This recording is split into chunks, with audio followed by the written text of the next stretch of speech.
Sa mundong may apat na bansa, bawat isa ay maaaring mag-control ng elemento na tubig, lupa, apoy, at hangin.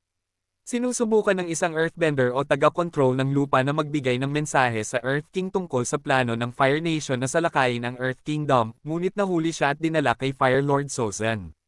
Sinabi ni Fire Lord Zosen na ang kanyang pag-atake sa Earth Kingdom ay magiging isang distraction at sakupin ang buong bansa, at pinatay siya. Sa Southern Air Temple, ang 12 years old na si Ang ay sinabihan ng kanyang kaibigan at teacher na si Monk Gyatso na siya ang Avatar. Ang Avatar ay isang taong may kakayahang kontrolin ang lahat ng apat na element at siya lamang ang kaya makapagbalansi sa mundo. Sa takot sa responsibilidad na mayroon siya ngayon bilang Avatar, nagpasya si Ang na sumakay sa kanyang Sky Bison na si Appa para makapag-isip-isip. Sa pag-alis ni Ang, sinalakay ni Fire Lord Zosen at isang hukbo ng mga firebender, kasama ang kanilang kapangyarihan na pinalakas ng isang kometa sa kalangitan. Inatake nila ang Air Temple at sinimulang patayin ang lahat ng mga airbender at naniniwala sila na mapapatay din nila ang Avatar. Si Gyatso ay isa sa mga huling airbending master na natitira ngunit siya ay pinatay ni Fire Lord Zosen habang sinusubukan niyang protektahan ang mga batang airbender. Samantala, sina Ang at Appa ay naabutan ng isang bagyo at humampas sa isang alon, na itinapon sila sa karagatan bago ang mga mata at mga tato ni Ang ay kumikinang at siya ay bumubuo ng isang malaking bato ng yelo sa paligid nila ni Appa. Pagkalipas ng 100 years, sa Wolf Cove sa Southern Water Tribe, ang magkapatid na Sokka at Katara ay nangangisda kung saan sila ay hinihigop ng agos at napunta sa isang glacier habang ang kanilang bangka ay lumalayo sa kanila. Habang sinusubukang ni Katara kontrolin ang tubig upang kunin ang bangka pabalik sa kanila, hindi sinasadyang nabasag niya ang isang iceberg sa likod niya na nagdulot ng napakalaking liwanag na bumaril sa kalangitan. Ang liwanag ay nakita ni Prince Zuko ng Fire Nation, na naghahanap sa Avatar, sinundan niya kung nasaan ang liwanag at ito ay patungo sa Wolf Cove. Nahulog siyang mula sa malaking bato ng yelo na walang malay at nagpasya si Katara na dalhin siya sa nayon. Ang lola ni Sokka at Katara, na tinatawag nilang Gran, ay nagpahayag na si Ang ay isang airbender. Nang magising si Ang, tinawag niya si Appa na pumanta sa Wolf Cove. Sinabi sa kanya ni Gran na 100 years na siya sa iceberg na yun at ginera ng Fire Nation ang mundo. Dinala ni Katara si Ang sa isang lumang barko ng Fire Nation na nasira sa isa sa mga pagsalakay. Itinuro ni Ang kay Katara kung paano maramdaman ang enerhiya sa paligid niya. Tinutulungan ni Ang si Katara para makontrol ang tubig gaya ng pagkontrol niya sa hangin. Matagumpay na nakontrol ni Katara ang tubig sa unang pagkakataon sa pamamagitan ng paggawa ng bola na tubig. Ibinagsak niya ang bola ng tubig nang makita niya ang barko ni Zuko na papalapit sa Wolf Cove. Dumating si Zuko sa mga gate ng tribo at hinihingi na ibigay nila ang airbender para walang masaktan. Ayaw ni Katara na ibigay si Ang sa mga firebender dahil si Ang Avatar. Sa paghihikayat mula kay Katara, pumunta si Sokka upang labanan si Zuko ngunit iniligtas siya ni Ang bago siya mapatay. Nakipaglaban si Ang sa mga tropa ng Fire Nation ngunit tumalikod matapos mapansin na ang labanan ay nanganganib sa mga tao. Sumuko si Ang basta wag sasaktan ang mga tao. Dinala si Ang sa barko ni Zuko kung saan nakilala niya ang tiyuhin ni Zuko na si Iroh. Tinanong niya si Iroh kung bakit nagpapatuloy ang digmaan, at sinabi ni Iroh sa kanya na sinusubukan ng Fire Nation na pagsamahin ang apat na bansa sa ilalim ng isang pamamahala upang magdala ng kapayapaan. Sa pag-alis ni Iroh, gumamit siyang ng airbending para nakawin ang mga susi mula sa isang gwardya at nakatakas. Sinubukan ni Katara na kumbansihin si Sokka na tulungang iligtas si Ang. Naisip ni Sokka na gamitin si Appa para iligtas si Ang. Pinalipad nila si Appa patungo sa barko ni Zuko, kung saan nagtago si Ang mula sa mga gwardya at nahanap ang silid ni Zuko kung saan niya nahanap ang kanyang airbending staff na nakuha ni Zuko. Ninakaw niya ang notebook ni Zuko, na naglalaman ng mga detalye ng mga nakaraang Avatar. Sa kalaunan ay nakatakas si Ang sa barko ni Zuko at iniligtas ni Sokka at Katara gamit si Appa. Nagpaputok si Zuko ng bolang apoy na sinusubukang ibagsak ang mga ito, ngunit pinapatay ito ni Katara sa pamamagitan ng waterbending. Dahil alam niyang hindi na makakabalik sa Wolf Cove sila Katara at Sokka, dinala sila ni Ang sa Southern Air Temple kung saan nakita niya ang mga skeleton ng lahat ng airbenders. Nang matagpuan ang kalansay ni Gyatso, muling nagningning ang mga mata at tato ni Ang at nagsimula siyang gumawa ng buhawi na halos nagpapalipad kina Sokka at Katara sa gilid. Naaalala ang mga salita ni Gyatso sa kanya, lumabas si Ang sa estadong kinalalagyan niya at tinanggap niya na siya ang Avatar at dapat niyang iligtas ang mundo. Tiningnan niya ang notebook ni Zuko at nagpasyang pumunta sa Kyoshi Island para makita kung matututo pa siya tungkol sa kanyang Avatar state. Napansin ni Kitara ang isang waterbending scroll ni Gran Gran na nakaimpake upang tulungan siya sa kanyang pagsasanay. Naglakbay sina Aang, Kitara at Sokka sa isla kung saan binisita nila ang estatwa ni Avatar Kyoshi, isa sa mga nakaraang buhay ni Aang. Sa rebulto, dumating ang mga Kyoshi warrior at hinuli sila ngunit hinayaan sila ng ang rebulto ni Kyoshi ay nagliwanag. Samantala, si Zuko, galit na galit sa pagkawala ng kanyang notebook. Sumama siya kay Iroh sa isang kalapit na nayon kung saan pinalapit ni Iroh si Zuko kay Fire Navy Commander Zhao. At tanungin si Zhao para sa kanyang mga report tungkol sa mga kaguluhan na nangyayari. Hindi sinabi ni Zuko kay Zhao na natagpuan niya ang Avatar.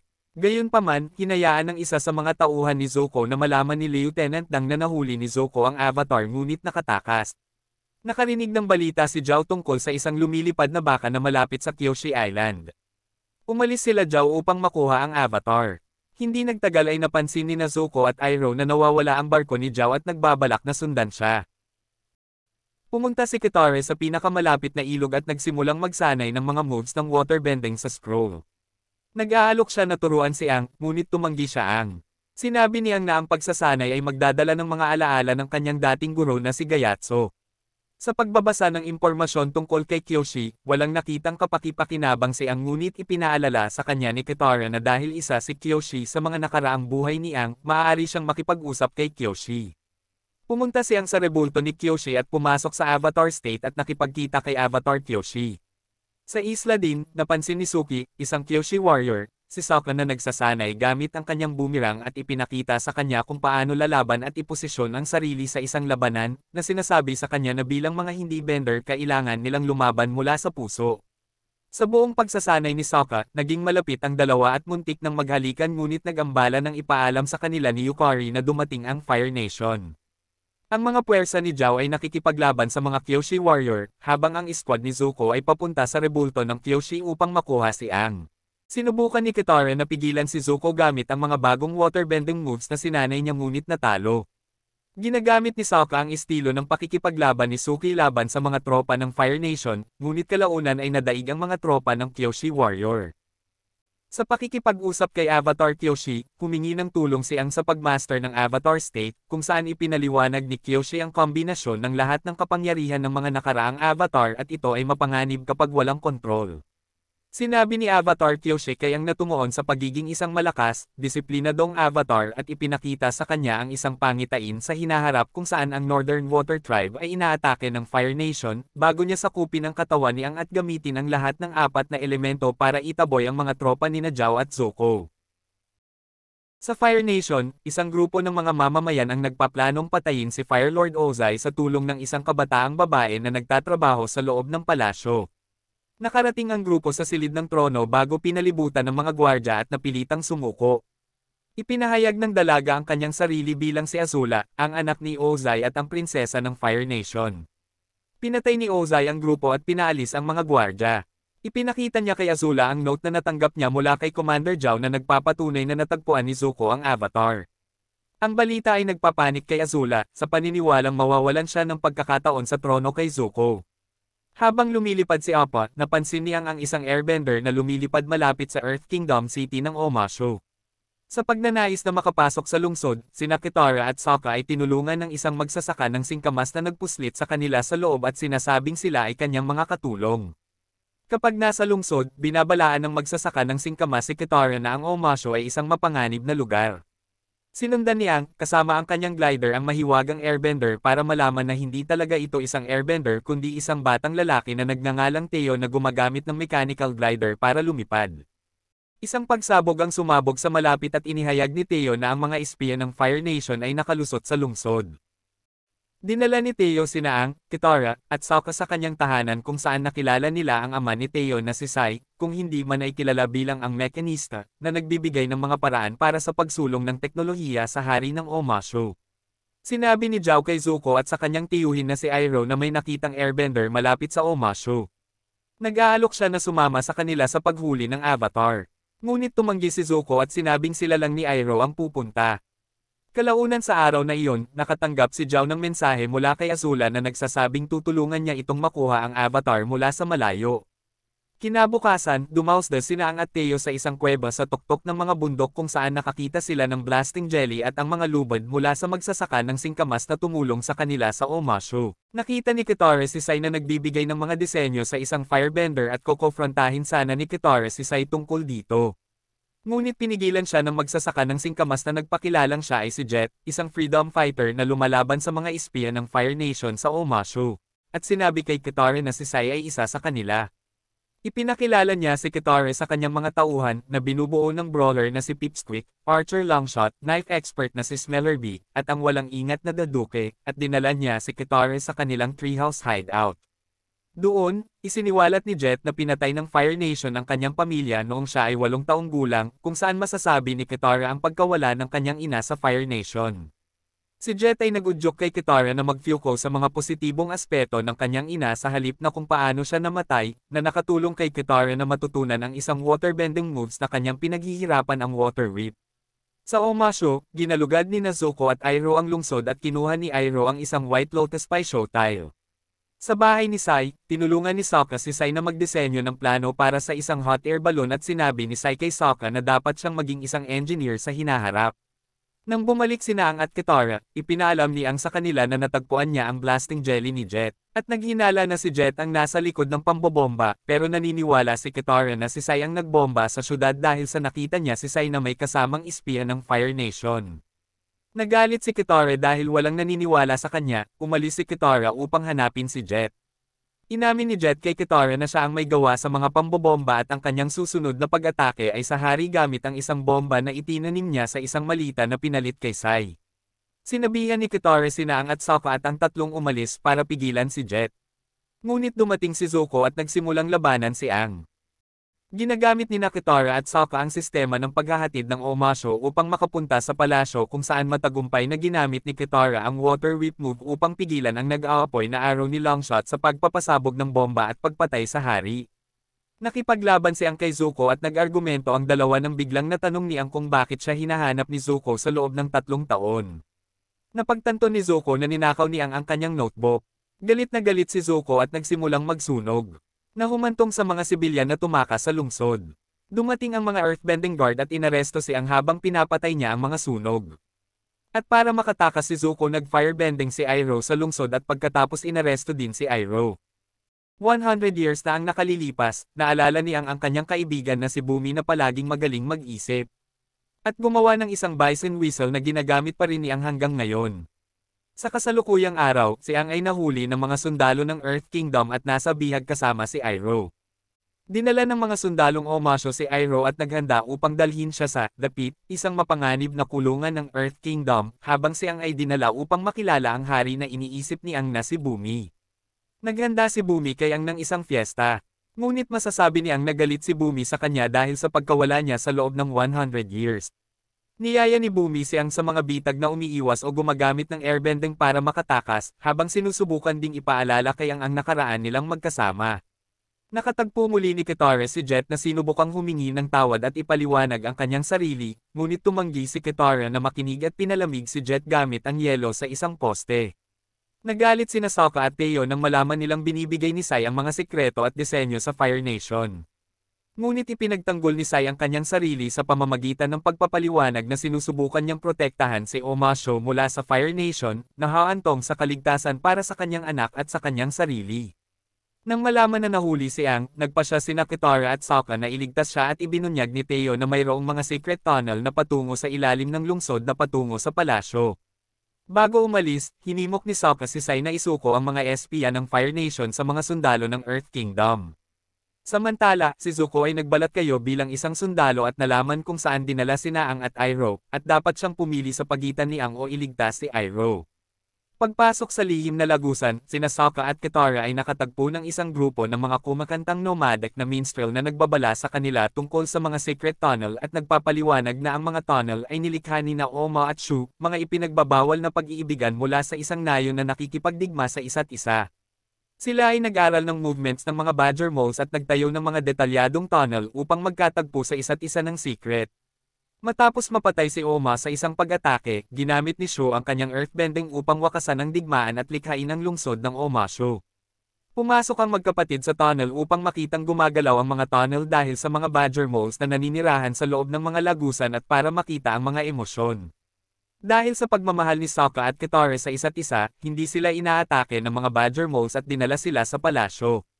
Sa daan patungo sa The Pit, ininsulto ng isang Earthbender guard si Iroh tungkol sa mga namatay sa pananakop sa kapital ng Earth Kingdom na Basingse sa loob ng 600 araw noon. Walang maalala si Iroh sa sinasabi ng Earthbender guard. At nag-flashback si Iroh noong namatay ang kanyang anak na si Luten sa labanan sa Basingse. At napunta ang kanyang atensyon kay Zuko nung umattend ito sa funeral ng kanyang anak. Nang umalis si Zuko upang hanapin ang Avatar, sinamahan siya ni Iroh habang naalala niya ang anak niya kay Zuko. Sa kasalukuyan, nilalaglag ni Iroh ang isang White Lotus Paisho tile sa lupa na sa kalaunan ay natagpuan at ginamit ni Zuko upang matrack ang mga sundalo ng Earth Kingdom. Pinalaya niya si Iroh, ngunit nasugatan si Iroh sa pagtakas. Nakahanap ang dalawa ng bangka at sinubukang bumalik sa kanilang barko. Hinahamon ni Bumi siyang na makipaglaban hanggang kamatayan. Habang patuloy na iniiwasan niyang ang mga pag-atake ni Bumi, dumating sina Kitara at Sokka. Ipinaalala niyang kay Bumi ang nakaraan nilang pagkakaibigan at pinatawad ni Bumi si Aang. Nagkaroon ng inspirasyon si Bumi na muling sumali sa paglaban sa Fire Nation. Umalis sina Aang, Kitara at Sokka sa Omasyo na sakay ni Appa. Nakita sila ni Zuko na lumilipad sa itaas, ngunit ihahatid niya si Iroh sa ligtas na lugar. Palapit sa Fire Nation, puminto si Aang at ang kanyang mga kaibigan sa isang nasunog na kagubatan na winasak ng Fire Nation. Nakita ni Sokka ang isang maliit na batang babae na humantong sa kanila sa isang kalapit na nayon. Ibinunyag ng pinuno ng nayon na ilang miyembro nila ay nawawala, kabilang ang kanyang anak na si Shiyong. Tumanggi siyang naipagsawalang bahala ang bagay na ito, at nagigilty pa rin siya pag-alis niya sa Air Temple at sa mga Airbenders. Kaya pumunta siya sa Spirit World upang iligtas ang mga tao. Gayunpaman, sina Sokka at Kitara ay hinaila din sa Spirit World. Sa Spirit World, nakatagpo ni Aang si Wan Shitong, isang higanteng kwago na tanging si Aang ang nakakarinig at sinabi kay Aang na manatili sa landas upang makaiwas sa gulo. Sa ibang lugar, sina Zuko at Iroh ay nag-follow up ng mga report ng waterbending upang mahanap ang karamihan sa mga ito at hindi makapagparami pa. Sa halip ay humingi ng tulong si Iroh sa isang bounty hunter na tinatawag na June at ang kanyang Shersho Nyla, na maaaring masundan ang sinuman. Sa Fire Nation, sinubukan ni Azula na kumbansihin si Fire Lord Ozai na mas karapat-dapat si Zhao sa paghahanap ng Avatar, at sumang-ayon si Ozai ngunit binalaan si Azula na natagpuan ni Zuko ang Avatar at nakikipaglaban ng may karangalan sa halip na gumamit ng duwag na manipulative na taktika. Niregalo ni Azula kay Zhao ang paggamit ng Youyang Archers, mga mahuhusay na non-benders at mahusay sa archery, dahil si Zhao ay na-promote mula Commander hanggang Admiral. Sa Spirit World, nakatagpo ng tatlo si Hibay, isang mapaghiganti na espirito at espirito ng nasunog na kagubatan. Inatake niya ang grupo na humantong sa kanila na lumihis ng landas. Si Kitare ay dinala pabalik sa Southern Water Tribe kung saan siya ay pinilit na buhayin ng araw na sinalakay ng mga Southern Raiders ang Wolf Cove. Sinubukan ni Kitare na pigilan ang kanyang ina na si Kya na pumasok sa isang bahay. Ngunit ang kanyang ina ay pumasok pa rin. Nagtago ang isang batang Kitare at pinanood ang isang firebender na tinatawag na Yunra.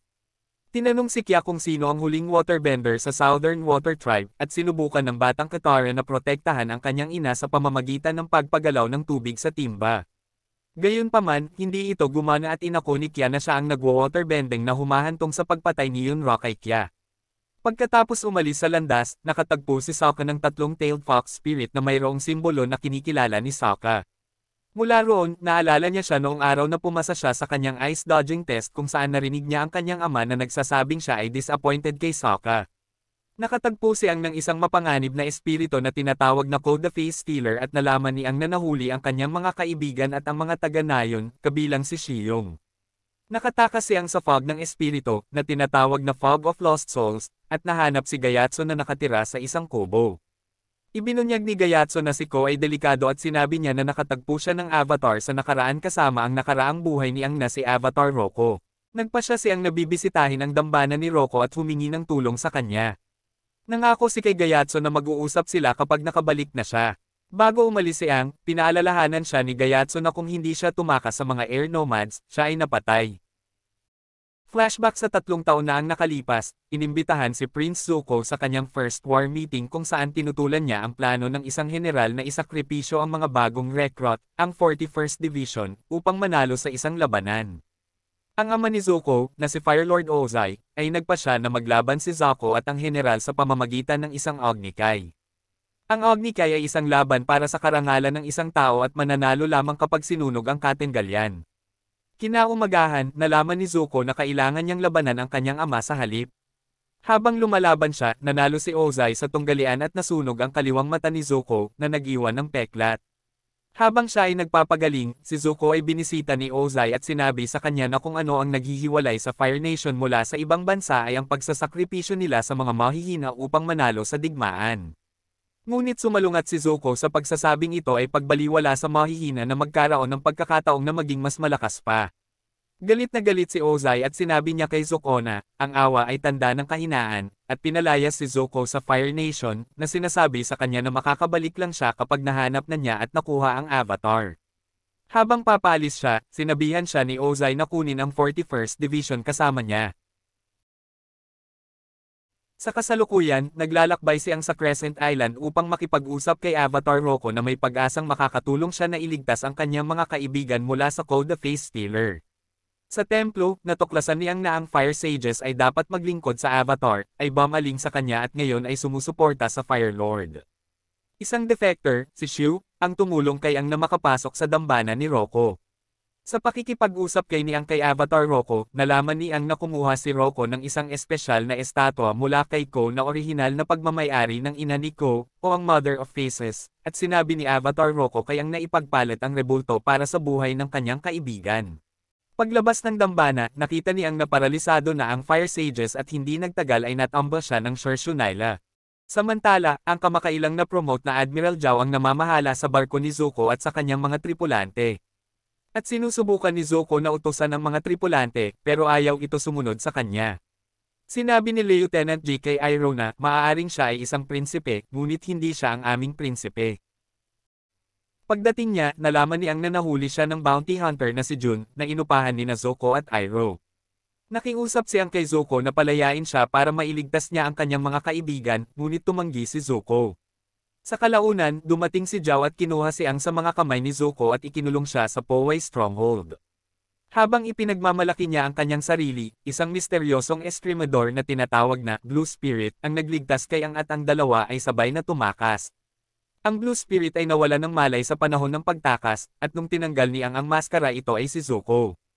Iniligtas ni Ang si Zuko at nagtago ang dalawa sa isang kamalig kung saan sila nagbubuklad hanggang sa mabanggit ni Ang na tila mahabagin si Zuko. Naaalala ni Zuko ang mga salita ng kanyang ama tungkol sa pagiging isang kahinaan ang pagiging maawain, inatake ni Zuko si Ang at bilang pagtatanggol sa sarili ay pinatumba ni Ang si Zuko gamit ang airbending. Inilagay ni Ang si Zuko sa kanyang bangka at tinanong niya si Zuko kung magkakilala lang sila 100 years ago, maaari silang maging magkaibigan. Marahas na kumilos si Zuko bago nakatakas si Ang at tumulak si Zuko pabalik sa kanyang bangka. Habang naghihintay sa pagdating ni Zuko, sinabi ni Iroh kay Ji ang tungkol sa kwento ni Zuko kung saan nalaman ni Ji na sa pamamagitan ng sakripisyo ni Zuko, ang 41st Division, na kinabibilangan ng kanyang sarili, ay buhay pa rin. Si Zuko ay bumalik sa bangka kung saan ang natitirang mga tripulante ay malugod na tinatanggap siya pabalik ng may karangalan, na sinasabing prinsipe ay bumalik. Iniligtas ni Ang lahat ng nahuli ni Ko sa pamamagitan ng pakikipagkalakalan sa rebulto para sa kanilang buhay, ngunit nang bumalik siya upang makausap si Gayatso, nalaman niyang wala na siya. Sa barko ni Zuko, bumalik si Lieutenant G dala ang impormasyong natanggap niya mula sa isang lasing na lieutenant na si Lieutenant Dang. Narinig niya ang pag-uusap nila na darating ang personal guard ni Firelord Ozai para arestuhan si Zuko bilang isang trahedor. Si Iroh ay nagudyok kay Zuko na tumakas sakay ng isang maliit na bangka habang hinahawakan niya si Ozai, ngunit nakita ni Zuko ang blasting jelly sa bangka at ito ay sumabog habang siya ay nasa tubig. Nagmamasid si Admiral Zhao mula sa malayo na inihayag na siya ang utak ng pagsabog. Kalaunan ay inalok niya si Iroh ng pagkakataong maglingkod bilang kanyang general habang pinamumunuan niya ang isang pagsakop sa Northern Water Tribe. Samantala, dumating si Ang at ang kanyang mga kaibigan sa Northern Water Tribe at pinakitunguhan sila ni Chief Arnok at ng kanyang anak na si Yo. Sinabi niyang kay Arnok ang tungkol sa isang digmaang paparating ngunit parehong si Arnok at ang waterbending master ng tribo na si Paco ay hindi nabighani sa katotohanan na si Ang ay may isang elemento lamang at hindi siya gaanong makakatulong sa digmaan. Naghanda si Arnok kay Ang at ang kanyang mga kaibigan sa isang fiesta kung saan nakita ni Sokka si Prinsesa Yun na nagtatrabaho sa kusina upang gumawa ng pagkain para sa mga bata. Ang dalawang ay nagkaroon ng koneksyon sa isa't isa at kalaunan ay ipinahayag niya na siya ang fox na nakita ni Sokka sa spirit world. Ipinaliwanag niyo na noong siya ay isinilang siya ay may matinding sakit at nasa bingit ng kamatayan. Kaya ginamit ni Arnok ang ilan sa enerhiya ng moon spirit para pagalingin siya. Dahil dito, si Yu ay may part na espiritu, karamihan tao, at isang taong maaaring pumasok at makipag-ugnayan sa spirit world sa kanyang mga panaginip. Binisita niyang ang dambana ni Avatar Kurok upang matuto mula sa kanya, at hiniling niya sa kanya na kunin ang kanyang katawan tulad ng ginawa ni Avatar Kyoshi. Tumanggi si Kurok na sinasabing ang kanyang mga pakikipagsapalaran sa spirit world ay nakagambala sa kanyang kakayahang ma-access ang Avatar state. Sinabi rin niya kay Ang na magiging mabigat ang kanyang mga kaibigan sa kanyang mga responsibilidad bilang Avatar, na binabalikan ang mga sinabi noon ni na Avatar Roku at Kyoshi. Nagpasya si Ang na kailangan niyang labanan ang Fire Nation ng mag-isa. Sa Fire Nation, si Azula ay palaging sinusubok ng kanyang ama kung saan nagsimula siyang mainis. Dahil alam niya na siya ang pinakamagaling na firebender, tumanggi si Azula na lumahok sa isa sa mga hamon ng kanyang ama, sa halip ay ipinakita ni Azula kay Fire Lord Ozai ang kanyang kakayahang gumawa ng kidlat na tila ikinatuwa ni Ozai. Nilapitan ni Zhao at Iroh ang Northern Water Tribe kung saan nakipag-usap si Iroh sa isang nakamaskara na gwardya, at ang nakamaskara na gwardya ay si Zuko na nagpapanggap lamang. Siya ay nakaligtas sa pagpasabog ni Zhao. Natututo si Kitara ng waterbending mula kay Master Yagoda kung saan natututo siyang magpagaling ng mga sugat. Nang tanungin niya kung kailan siya matututong lumaban, ibinunyag ni Yagoda na ang mga kababaihan sa tribo ay hindi lumalaban dahil ito ay labag sa tradisyon. Hinarap ni Kitara si Paco sa bagay na ito, at tumanggi siyang turuan siya. Hinahamon niya si Paco sa isang tunggalian, na nanalo si Paco ngunit ang pagsisikap ni Kitara ay nagbigay inspirasyon sa maraming miyembro ng tribo, kabilang si Paco mismo. Tiniyak ni Kitara at Sokka kay Ang na mananatili sila at lalaban kasama siya tulad ng pagdating ng Fire Nation sa tribo. Napagtanto nila na paparating ang barko ng Fire Nation. Nagawa ni Ang, Kitara, at Sokka na tambangan ang isang barko ng Fire Navy at talunin ang mga sundalong sakay bago nila napagtanto na sila ay napakarami. Nagsisimula ang isang labanan habang sinusubukan ng Fire Nation na lumusot sa pader na nagpoprotekta sa lungsod na Agricola ng Northern Water Tribe. Kinumbinsi ni Kitara si Master Paco na hayaan siyang tumulong, at sumama siya sa puwersa laban sa Fire Nation, habang inaatasan ni Chief Arnok si Sokka na protektahan ang kanyang anak na babae, si Princess Yu. Si Zuko ay pumasok sa Northern Water Tribe at sinubukang hanapin ang Avatar, habang si Iroh ay nagbabala kay Zhao na huwag ipadala ang lahat ng kanyang puwersa sa harapan ng lungsod at huwag atakihin ang tribo sa gabi dahil ang mga waterbender ay magkakaroon ng higit na lakas dahil sa paparating na Ice Moon. Inihayag ni Zhao na nakakita siya ng kutsilyo sa templo ni Avatar Roku na dating pagmamay-ari ng Avatar Kurok at may kakayahang patayin ang pisikal na anyo ang espiritu ng buwan, at plano niyang gawing walang kapangyarihan ang mga waterbender sa pamamagitan ng pagpatay sa espiritu ng buwan. Binabalaan siya ni Iroh laban dito. Sa panahon ng labanan, si Momo ay nasugatan habang iniligtas ang isang bata. Dinala ni Yu si Sokka sa Spirit Oasis ng tribo kung saan pinagaling siya ng Moon Spirit noong bata pa siya. Doon, pinagaling ni Sokka si Momo sa tubig. Nagtago sina Sokka at Yu nang makita nila sina Zhao, Iroh, at isang maliit na grupo ng mga firebender na dumating sa Spirit Oasis gamit ang isang hot air balloon ng Fire Nation. Sa panahon ng labanan, lumitaw ang espiritu ni Avatar Kurok kay Ang at sinabi sa kanya na nararamdaman niya ang kanyang kutsilyo sa malapit at ang mga espiritu ng buwan at karagatan ay nasa panganib. Nagmamadali sina Ang at Kitara upang protektahan ang mga espiritu, ngunit dumating si Zuko na may layuning makuha ang Avatar. Si Kitara ay nakipag-away sa kanya habang si Ang ay nagmamadali sa Spirit Oasis.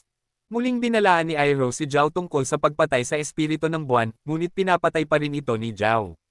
Unti-unting nawawala ang kakayahan ng mga waterbender na kontrolin ang tubig dahil sa pagpatay sa espiritu ng buwan, habang sinisira ng Fire Nation ang pader ng lungsod. Nag-iba ang kulay ng mundo nang tinusok ng kutsilyo ni Zhao ang espiritu ng buwan. Sobrang nagalit si Iroh at tinapunan niya ng bulang apoy si Zhao. Tinalo ni Iroh ang mga firebending guard ni Zhao habang si Zhao ay tumakas. Sumanib siyang sa espiritu ng karagatan na lumilikha ng isang higanting spirit monster. Naglalakad ang halimaw sa lungsod, tinatalo ang lahat ng puwersa ng Fire Nation, at nakiusap si Kitare kay ang nabumalik sa kanya habang kailangan niya ito. Hinarap ni Zuko si Zhao at nakipagduel sa kanya, sa kalaunan ay nanalo. Ang isang taunang Zhao ay nagpahayag na si Azula ang nagplano ng lahat ng pagpatay sa kanya. Sinabi ni Zhao kay Zuko na ginagamit lang siya ni Ozai para maging motivation kay Azula na magsumikap para maging Fire Lord sa hinaharap. Sobrang nagalit si Zuko. Si Zhao, na malapit ng hampasin si Zuko, ay pinatay ni Iroh, at ang dalawa ay sabay na tumakas sa tribo. Sa Spirit Oasis, napagtanto niyo na dahil mayroon siyang bahagi ng kanyang buhay na ibinigay sa kanya noong iniligtas siya ng espiritu ng buwan bilang isang bata, siyo lamang ang makakapagbalik ng buwan. Sinubukan ni Sokka na pigilan siya, ngunit si Yu, na pinanatili pa rin ang kanyang mga kakayahan sa waterbending, ni Freeze ang mga paa ni Sokka, binigay ang kanyang buhay, at naging bagong espiritu ng buwan na nagpapanumbalik ng mga kakayahan sa waterbenders. Naghiwalay siyang at ang espiritu ng karagatan, at ang Fire Nation ay umatras pagkatapos humarap sa matinding pinsala. Sa resulta ng labanan, nagpasya siyang nasimulan ang pagmaster ng iba pang tatlong elemento, tubig, lupa, at apoy. Itinalaga ni Paco si Kitara na maging guro ni Aang. Samantala, sinabi ni Fire Lord Ozai kay Agnikula na ang pag-atake sa Northern Tribe ay isa lamang distraction para makuha nila ang Omashu. Sa kabilang banda nasakop ni Azula ang Omashu at banihag niya si Haring Bumi.